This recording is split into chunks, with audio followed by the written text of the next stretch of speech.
자, 이번에는 국민의힘 신지호 전략기획부총장과 함께 정치 현안에 대해서 말씀 듣겠습니다. 어서 오십시오. 예, 안녕하세요.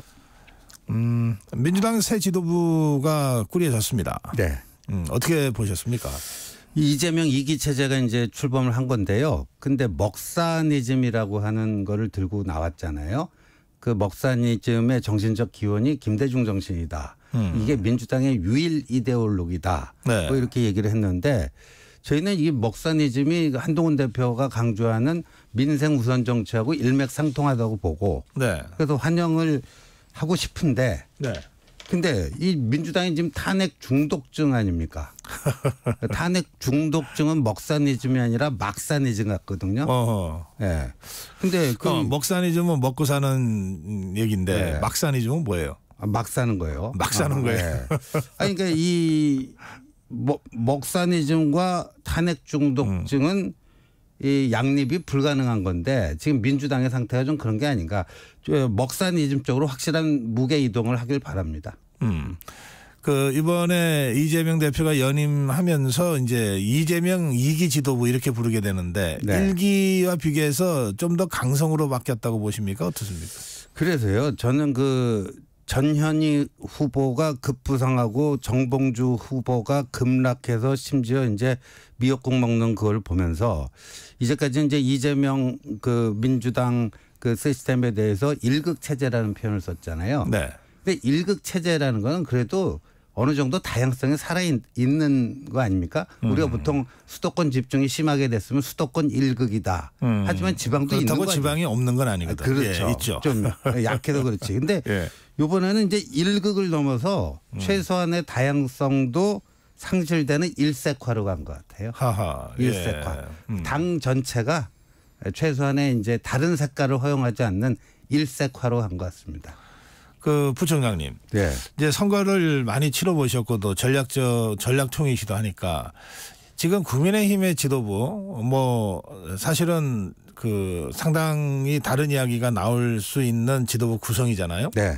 뭐 이른바 친한이 몇 대 몇 뭐 비한 뭐 네. 반한이 몇이다 뭐 이런 식의 얘기가 나올 정도로. 네. 그런데 지금 더불어민주당은 지금 일색화라고까지 말씀하셨어요. 네. 어느 쪽이 선거 치르고 대통령 선거하는데 유리합니까? 어찌 보면 저쪽이 그냥 뭐 일색화돼서 뭐 굳이 단결을 호소할 필요도 없으니까 저쪽이 더 훨씬 효율적이지 않느냐 그런 건데 이제 저는 이렇게 봐요. 독재 국가와 민주 국가의 차이라고 봅니다. 그러니까 저희 당에는 지금 말씀하셨듯이 민주적 다양성이 살아 있습니다. 네. 근데 그 민주적 다양성을 이 파괴적 갈등으로 몰고 가는 게 아니라 생산적 갈등 이런 관점에서 잘 이 관리를 하면은 민주적 다양성이 민주적 역동성으로 승화가 된다라고 봅니다. 그거를 하게 되면 우리가 무조건 이긴다고 봅니다. 그거 실패하면요? 실패하면 지는 거죠. 하하. 네. 그러면 저 승패의 칼잡이는 손잡이는 네. 국민의힘한테 있다는 뜻도 되네요. 저는 그렇게 봅니다. 한동훈 대표의 리더십. 그러니까 국민의힘 한동훈 대표가 잘하면 네. 대선 이기고 네. 잘못하면 진다. 예, 저 그렇게 봅니다. 네. 그러면 뭐 저 더불어민주당은 아무리 잘해도 자기들이 승패를 결정할 무슨 독자적 변수가 못 됩니까? 아니 뭐 변수는 당연히 되는 건데 이제 민주당이 저렇게까지 일색화가 돼버렸기 때문에 하하. 예, 그 어떻게 보면 이제 상수가 돼버린 것 같아요. 변수가 아니라. 예. 네. 자, 어쨌든 국민의힘 또 한동훈 대표는 바로 저런 네. 일극 체제 또는 그거보다 더 심한 일색화된 더불어민주당과 이재명 대표를 상대해야 됩니다. 네. 한동훈 대표가 이 부분에서 뭐 혹시 부담을 좀 느낍니까? 아니면은 뭐 중압감이 없다고 그러면 거짓말이겠죠. 네. 그런데 또 한편으로는 그거를 헤쳐나갈 뭐 용기와 또 그 능력과 뭐 자신감, 추진력 이런 것 또한 있다라고 봅니다. 예. 예, 알겠습니다. 25일 회동은 어떻게 예상하시는지요? 25일 셋인데요. 뭐 제가 어제 듣기로는 국회 그 뭐 사랑채에서 열린다고 하는데 아마 지금 이제 오늘부터 그 실무 라인에서 의제 조율 뭐 등등 좀 바삐 움직일 것 같습니다만 이게 기본적으로 이제 민생 회담 아닙니까? 민생 회담이고 그러니까 이게 민생 이슈는 25만 원 그 지원법 같은 게 약간 예외적이긴 하지만 그렇게 뭐 흑백은 아니거든요. 뭐 정도의 차이지. 예, 그래서 많은 것들을 풍성하게 좀 회담 의제로 테이블 위에 올려놓고 이게 보니까요. 정식 여야 대표 회담이 11년 만이더라고요. 아 그래요? 예, 11년 만. 그러니까 여의도 정치가 얼마나 그간 파행적으로 굴러왔는가를 보여주는 건데 네. 예, 이번에는 좀 풍성하게 추석도 앞두고 있으니까 그 민생 밥상을 두 대표께서 풍성하게 좀 국민께 올려야 되지 않을까 생각됩니다. 예. 예, 조금 전에 김민석 최고위원하고 전화 인터뷰를 하면서 이 문제에 대한 말씀을 들었는데 세 가지를 얘기하더라고요. 그중에 해병대원 특검법이 있습니다. 네. 그리고 그 문제 관련해서는 아니 이거 우리가 제안한 게 아니고 한동훈 대표가 하자 그래서 우리가 받은 거다. 네. 이걸 안 할 수 있냐 이런 취지로 설명을 했는데 네. 그 점은 어떻게 보세요? 그러니까 저희는 정확히 얘기하면 대법원장이 추천하는 특검, 에다가 이제 그 권성동 의원이 제기했던 제보 공작 의혹, 뭐 네. 이런 게 지금 한동훈 대표가 얘기하는 특검법의 골격인데. 네. 민주당은 그 거기에 대해서 뭐 수용 가능하다 하지만 또 어떤 분은 뭐 절대 불가다. 어제 뭐 이현주 최고위원 같은 분은 절대 불가다. 뭐 이런 얘기를 했고, 그러니까 민주당도 한동훈 표 안에 대해서 뭐 좀 입장 정리가 돼야 될 것 같고, 그리고 이 저희 당에서 이걸 추진하게 되면 이제 논의가 시작됐습니다. 네. 시작됐는데.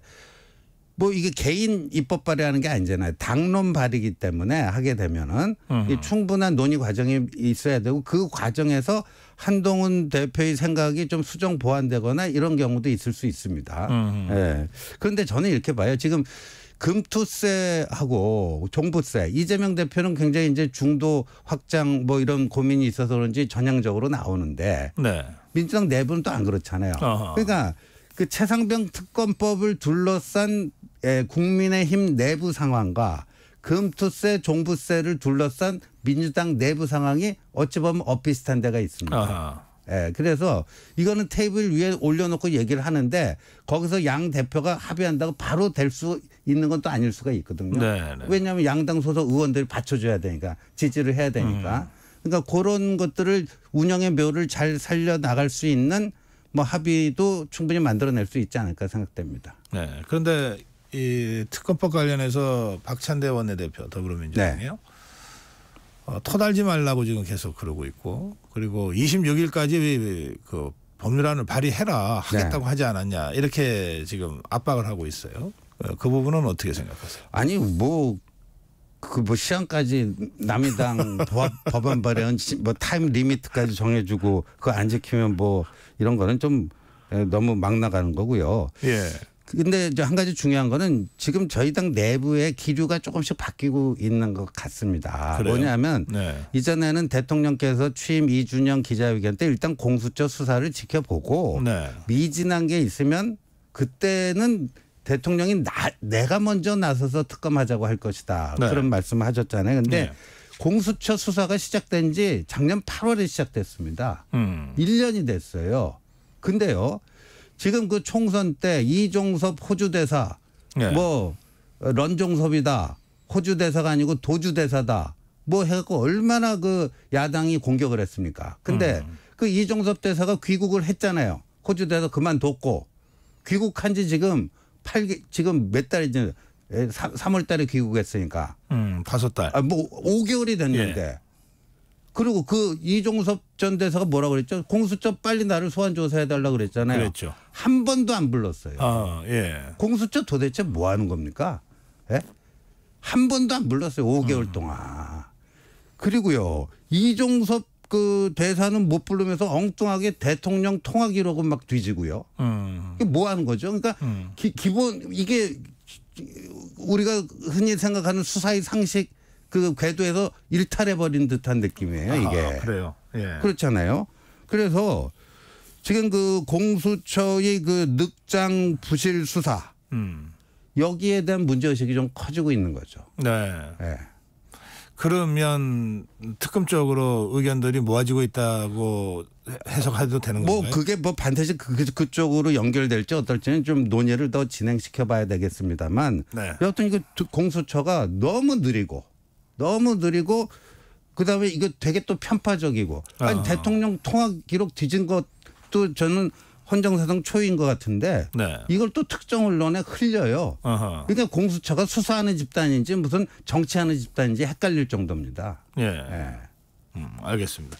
이런 게 이제 해병대원 특검법을 둘러싼 이 정치적 또는 이 어떤 법률적 환경 변화라고 할 수 있는 거고 네. 그 점에 대해서 국민의힘 의원들이 민감하게 지금 보고 있다. 네, 그렇습니다. 그래서 구체적으로 어느 한쪽 방향으로 모아진 건 아니지만 어쨌든 여러 가지 좀 변화의 조짐들이 좀 보인다. 네. 예. 이제 그런 상태에서 더불어민주당은 뭐 그런 사정을 다 알 거 아닙니까? 더불어민주당도 밖에서 보면. 그렇겠죠. 그러니까 이게 한동훈 대표를 계속해서 이 특검대원 당신이 얘기한 거 하라는 건데 왜 안 하냐 토달지 말아라 이렇게 압박하고 있는 것 같은데 그냥 기분 나빠할 일이 아니고 예. 뭔가 이 대응에 대한 어떤 전략적 기조가 필요한 거 아닙니까? 아, 그렇죠. 당연히 예. 있는데 그런데 민주당에 진짜 그 한동훈표 특검 수용 의사가 있으면은 네. 두 번째 그 재표결에서 실패하고 네. 폐기 처분됐잖아요. 예. 세 번째 발의할 때 두 번째 그 법안보다는 한동훈 쪽으로 반발자국을 해도 가까이 다가왔어야 되잖아요. 아하. 더 멀어졌어요. 예. 더 멀어져 놓고. 그리고 그러니까 이거는 더 센 특검법. 그렇죠. 그러니까 더 독소 조항이 그 강해진 네. 위헌적 요소가 강해진 그거를 세 번째 발의해 놓고 이 한동훈표 이것도 수용할 수 있다 그러니까 이게 모순이죠. 모순. 그러니까 예. 저분들의 의도는 이걸 던져가지고 국민의힘 내부 분열이 되면 좋겠다. 뭐 이런 거 가지고 지금 하는 거 아닌가 하는 의심을 지울 수가 없는데 네. 그건 그거고 아까 말씀드린 것처럼 저희들은 이 최상병 안타까운 죽음에 대한 그 신속한 진상 규명과 재발 방지 또 책임자들에게 책임을 묻는 이 과정이 정쟁이 아니라 네. 제대로 된 그 과정으로 진행돼야 된다 보니까 그 입장에 입각해 갖고 이걸 진행시켜 나가려고 합니다. 알겠습니다. 아무래도 이 한동훈 대표, 이재명 대표의 25일 회동에서 이 특검법에 대한 어떤 전격적인 합의나 이런 거를 기대하기에는 양쪽 상황이 뭐 녹록진 않네요. 그러니까 저쪽에서는 최상병 특검 합의를 하기를 바라는 거고 네. 저희 쪽에서는 뭐 금투세나 종부세라든가 이런 거 합의를 하기를 바라는 건데 네. 그게 양쪽 다 당내 상황이 아직 다 교통 정리가 덜 끝난 상황 아닙니까? 그래요. 네. 해병대원 특검법 관련해서는 이제 국민의힘 내부 사정까지 좀 이제 설명을 하셨는데 네. 그 후에 말씀하신 거, 뒤에 말씀하신 그 금투세 네. 또는 뭐 상속세 완화 네. 하는 이런 등등의 그 이른바 민생 법안. 네. 국민의힘에서 이게 이제 핵심 민생 사안들이라고 보는 거지 않습니까? 그렇죠. 이것과 관련해서는 어떻게 기대하고 있습니까? 저희는 지금 그 이재명 대표가 최근에 그 금투세 원래 2년 유예한 게 이제 끝나니까 내년 1월부터 그렇죠. 시행하겠다는 건데 그걸 좀 더 유예하거나 금투세 그 과세 구간을 조정을 해갖고 과세를 적용하는 그 구간을 5천만 원에서 1억 원으로 높이던가. 근데 네. 저희는 폐지 아니에요. 예. 저희는 폐지인데 근데 저희가 의석수가 적잖아요. 네. 그러니까 민주당과 합의가 안 되면 이걸 어떻게 할 수가 없어요. 그러니까 그 사이에서 어떤 조정을 해볼 수 있지 않을까 하는 그런 희망과 기대를 가지고 있는 거죠. 통상 이런 이제 협상을 생각하면 그 물밑에서 이른바 버텀업 방식으로 네. 쫙 조율을 해서 뭐 대표가 만나서 이미 실무적으로 합의된 거를 이제 딱 사진 찍으면서 이렇게 하는 경우가 있고 안에 이런 거 없이 그냥 두 사람이 그 현장에서 하여튼 뭐 이게 결론을 내는 방법이 있어요. 네. 업다운 방식이 있는데 어느 쪽이십니까? 지금은 바텀업이 아니고 탑다운이 될 수밖에 없는 게 너무 주어진 시간이 짧잖아요. 어제 합의가 됐는데 네. 오늘 뭐 화요일, 화수, 목금토 준비할 수 있는 날짜가 이제 딱 5일 뿐이 없습니다. 네. 그 5일 동안 사실 실무자들 사이에 다 뭐 의제, 아젠다 세팅이 돼야 되고 그 아젠다별로 어느 정도 합의점이 가능한지를 하기에는 시간적으로 부족하기 때문에 네. 두 대표 간에 또 그 담판 현장에서의 어떤 뭐 여러 가지 결단 뭐 이런 것들에 의해서 될 수가 있는데 또 모르죠. 뭐 이재명 대표가 저번처럼 또 A4 용지 몇 장 갖고 가서 뭐 읽고 뭐 이러면은 뭐 별 소득이 없을 수도 있고요. 예. 지금 이재명 대표는 여야 대표 회동과 이른바 영수회동을 다 열어놓고 2개를 지금 제안한 상태인데 네. 대통령실의 입장은 국회 정상화부터 좀 해야 되지 않겠냐 그렇죠. 이런 겁니다. 예. 근데 조금 전에 김민석 최고위원은 아니 지금 국회가 정상적으로 돌아가고 있는데 무슨 얘기냐 지금 이렇게 아까 그런 취지로 얘기를 했어요. 아니 지금 일단 뭐 돌아가긴 돌아가는데 정상적인 모습은 아니잖아요. 지금 21대 국회가 역대 최악의 국회였던데 지금 뭐 몇 달 되지도 않았는데 그걸 넘어서지 않았습니까? 그리고 개원식도 못했어요 지금 개원식. 아직 개원식을 못했네요. 개원식도 이게 무슨 정상이에요. 예. 그래서 국회 정상화는 그거를 얘기하는 거죠. 대통령실에서 얘기한 거는 이 법안을 의석수 많다고 일방 처리하고 대통령께서 거부권 행사하고 재표결해서 3분의 2가 안 되니까 폐기되고 그럼 다음번 회기에 또 발의하고 또 통과시켜갖고 거부권 행사 이 도돌이표 정치를 끝내자는 게 국회 정상화 아니겠습니까? 네. 그럼 그거 하려고 그러면 상당한 정도의 시간이 걸리거나 네. 아니면 정말 어떤 인식에 뭐 어떤 혁신적인 변화가 있거나 양당 지도부가 뭐 하여튼 그래야 될 것 같으네요. 네, 그래야 되죠. 그러면 뭐 당분간 그러면 여야 이른바 영수회담, 네. 대통령과 야당 대표 회동, 네. 이거는 현실화되기는 어렵다 이렇게 봐야 됩니다. 저는 이재명 대표가요. 네. 이 한동훈 대표와의 그 회동도 제안을 했지만 더 하고 싶은 거는 대통령과의 회동이지 않을까 이런 생각이 드는데. 네. 근데 용산으로 가는 길은 먼저 여의도역을 통과해야지만 용산을 갈 수 있습니다. 근데 여의도역을 통과하려면요. 그 도돌이표 정치, 용산에서 얘기하는 국회 정상화, 뭔가 의미 있는 진전이 있어야지 여의도역을 통과해서 용산역까지 갈 수가 있는 거죠. 네. 어떤 패널이 그렇게 평가하더라고요. 이재명 대표가 대통령과 야당 대표와의 회동과 여야 당대표 회동을 동시에 제안한 걸 보고 깜짝 놀랐다. 네. 말하자면 대권 주자인데 몸을 낮춰서 이 집권당 대표랑 만나자고 제안한 거다. 뭐 이러면서 깜짝 놀랐다 이렇게 표현하던데.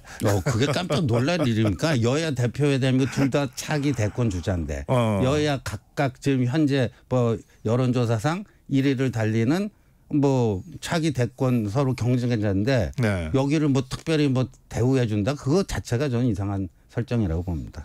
그렇군요. 사실상 대권 경쟁이 시작됐다 이런 보도도 있던데요. 네, 그렇다고 뭐 그렇게 볼 수도 있고 네. 두 사람의 이제 정치력을 테스트하고 그러니까 이게 두 사람 모두 좀 또 협력해야 될 필요도 있는 거예요. 그러면서 또 차별화도 해야 되고 자기가 우위를 점해야 되고 그러니까 이게 굉장히 이번 그 회동이 25일 회동이 고차 방정식이 될 것 같습니다. 그래요.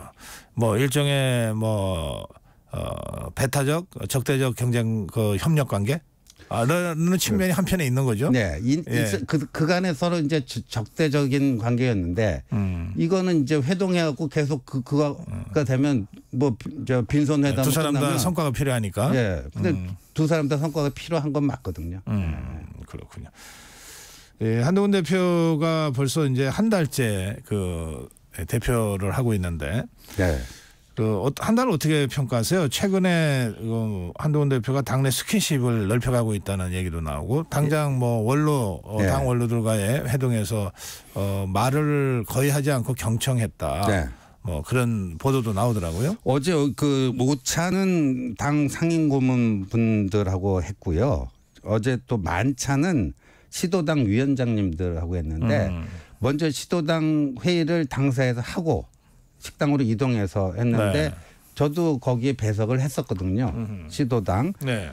4시 30분에 시작해갖고 그 끝난 게 6시 20분 한 2시간 빠듯하게 쉬는 시간 없이 했는데 한동훈 대표는 인사말 그다음에 나중에 마무리말 요거 2개 합쳐서 한 2, 3분 한 것 같고요. 그래요? 나머지는 다 시도당 위원장님들이 쭉 돌아가시면서 그 계속 경청하고 메모하고 그리고 굉장히 어제 많은 요구가 중앙당과 당대표에 대한 많은 요구가 분출을 했습니다. 예. 우리 지역 좀 와달라. 뭐 이런 거에 대해서 최대한 해간 한동훈 대표는 그걸 수용을 하고 뭐 그런 시간이었습니다. 예. 네. 그런가 하면 8월 말에 총선 백서가 이제 그 발간될 예정으로 공개될 예정으로 있잖아요. 네. 그 백서의 내용 중에는 한동훈 대표가 비대위원장, 선대위원장을 하면서 네. 감당해야 될 책임의 문제들이 상당한 부담으로 작용하지 않냐 이런 전망도 나오던데. 네. 예. 저희는 뭐 객관적 진술이라면 뭐 그건 얼마든지 수용 가능하다고 보고 있고 네. 또 이게 총선 백서가 또 제 그 소관이더라고요. 아. 그런데 이게 보니까 뭐 끝난 게 아니더라고요. 아직도 계속 그 고치고 있대요. 그래요? 예. 그 총선 백서 특위 있지 않습니까? 네, 네. 특위 내에서 뭐 이것도 조금 더 손봐야 되지 않을까 뭐 해서 아직도 계속 수정 작업 중이랍니다. 아하, 그렇군요. 그 수정 작업이 끝나야지 이제 이 공개가 되는 거예요. 저희 같은 사람들이 보고 판단할 수가 있는 거죠. 네, 알겠습니다. 좀 더 상황을 봐야 되겠네요. 네. 오늘 여기까지 말씀 듣겠습니다. 고맙습니다. 예, 감사합니다. 네, 국민의힘 신지호 전략기획부총장이었습니다. 네, 재난 속보 알려드리겠습니다. 오늘 아침 8시경